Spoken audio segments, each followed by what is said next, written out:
Good morning. All right. Well, Phyllis Henderson, who currently serves as a Republican representative, your representative from Greenville County in the legislature, District 21, Phyllis Henderson, has never deigned to appear on this show. I've asked her multiple times. She will not come on. She will not answer my questions. And my invitation is still out there, Ms. Henderson, to you. And this happened to me first couple of weeks. She wouldn't come on. She's still mad at Russ Castle for something. So maybe someday we will see Phyllis Henderson actually show up to talk to us about what's going on in District 21. In the meantime, on the line, we have her opponent, Bobby Cox. Good morning, Bobby. Hey, good morning, Tara. Thanks for having me on. Sure. Okay, so you're taking on Phyllis Henderson. Let's dive in real quick here. Phyllis Henderson voted yes for the gas tax. What would you have done? I would have voted no for the gas tax and reformed the DOT and all the crazy kind of redundancies that we have down there before we do any kind of tax whatsoever. I tell people that, in business, if a system is not performing well, we're not just going to throw more money at it. We're going to find out what the root of the problem is. We're going to see if we can reform it. And that's what we should have done before we even thought about raising taxes. I've met with several people that have asked Representative Henderson, can you guarantee that this tax will go to roads? And there's never been a definitive answer and no guarantee that will go to fix roads. And so you shouldn't raise taxes. So definitely no, Tara. I would vote against that.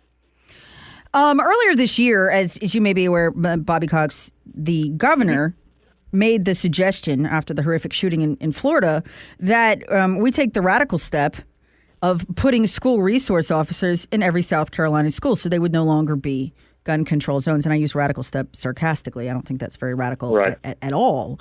And there was a motion to stop the use of $5 million would have been a down payment for that, and to take that from the tourism advertising budget. This was just the TV portion of the tourism advertising budget. It was only $5 million out of $40 million. And so they would have moved that over to supporting school resource officers across the state. Phyllis Henderson voted to table that and to keep all the money in tourism advertising, most of which benefits the Myrtle Beach area. What would you have done? That is a very easy answer. I would have voted to secure our schools.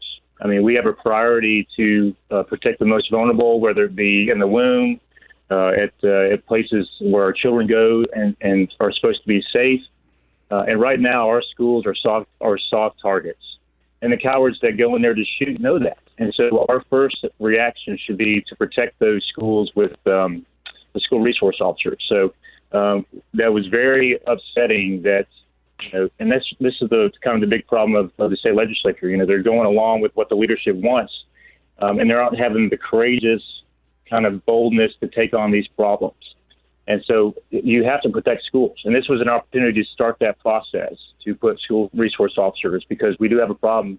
We should protect our schools like we protect our courthouses and other buildings of importance. So we should have voted for that. And it's just mind-blowing that they would even fund advertising over school security. It's irreprehensible. I can't even process it. We're talking to Bobby Cox. He is running against Phyllis Henderson in the District 21 Republican primary. Bobby, there was another bill that would have allowed local school boards to make the decision on whether they would arm teachers. Those teachers would have to go through the same training law enforcement officers do, and it would have to be approved by the school board. They'd have to be licensed for it, and their training would be covered by the state. That idea, being a good one, like all good ideas, went to committee and died, as most good ideas do, in Columbia. Would you have voted yes or no for that? Yes, I would vote for that. And it's got to be, I don't think we force guns on teachers. I think it's people that are willing to carry them and to go through the training. And there should be an evaluation process. My background is military. I was an Army Ranger. I deployed several times overseas. So I know the training that's associated with those type of firearms that you need to go to.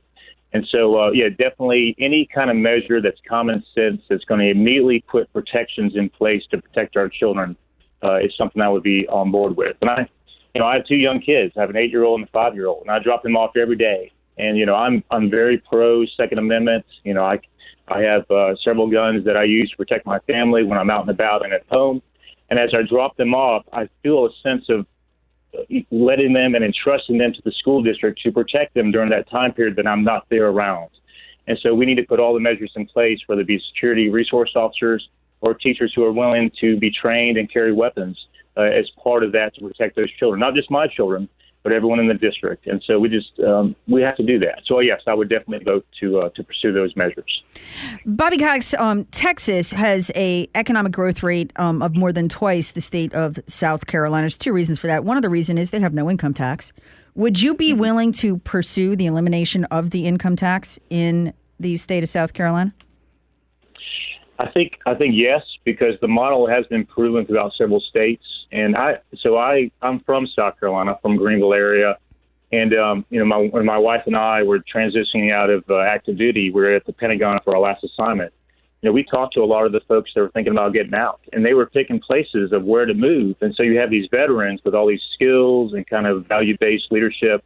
A lot of them were picking places like Texas and other states that didn't have the income tax. And so, but I'm from South Carolina. I wanted to move back here because it's my home.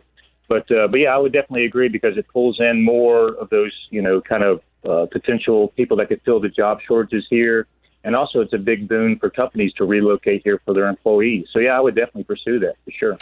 One of the reasons, the other reasons Texas has an economic growth rate more than twice ours as a state, Wyoming is about three times, close to three times, is because of their willingness to drill and to mine. One of the controversies has been whether we should explore, not drill, but explore off the coast for natural gas and for oil. A lot of folks in the legislature, shocking number, have come out against even exploring to find out what is out there. Where would you stand on that? So I look at it from a strategic standpoint. I've been in the military. I look at it from really a national security perspective at times. So I like President Trump's plan for energy independence. I think we should strive not to be reliant on foreign actors in the Middle East and other places for our energy needs. But also it's good for keeping jobs stateside. So I think, like you mentioned before, I think we need to explore out there before any drilling's done, of course. You just don't want to dive into it, but see what's there, see what the economic and the environmental impact would be. But we're just too reliant overseas on certain energy needs. And also we need more competitive markets here to bring more jobs here. So, yeah, I would definitely be on board with exploring that for sure. Bobby Cox, I've done a lot of question asking. I'm going to turn this over to you a little bit. What would you have done over the last 2 years differently than Phyllis Henderson, your opponent, did? She represents District 21. What would you have done differently than her? Yeah, so I would be in tune with the district. I mean, we have this problem of career politicians kind of being checked out, and they're more in tune with the lobbyists and special interests of Columbia. And they're really not concerned with the district until it's time to come for election time, for campaign. So I would stay always in tune with the district through town halls and meetings to find out what the issues are. But really, I really would have put the rigor into just the exploring what was going into the budget itself. A lot of these legislators voted for the budget, and it included funding for Planned Parenthood. And all of them were kind of aghast that it was there. They didn't know. But the thing is, you have this year and 2 year cycle that you're discussing all that's going into the budget. So I would put the rigor and the work into it to see what's really in there before voting for it. And then I would establish leadership beforehand to build coalitions of true conservatives to get that kind of budging out of there. There should be no excuse for a conservative Republican-run state to vote for a budget that funds any kind of Planned Parenthood whatsoever. And then going to the gas tax, we discussed that earlier. I thought it was a Band-Aid, a quick reactive approach to the problem that really is not going to fix the problem. And so now that it's, I would have voted against it, but now that it's law, that's one of the first things I want to do as a legislator, but also I would have done the past year and a half is to really get comprehensive briefs of where this money is going. And to find ways to make sure there's no more hemorrhaging of this taxpayer money going to certain special projects and the leadership of the State House and the Senate, and find out, hey, what we can do to actually focus this to the right directions. Because we know that it's not going to the right spots. I mean, we never trust the government with our money. So that's what I would do over the last 2 years as a quick note. Bobby Cox, you're okay. Congratulations, you're elected.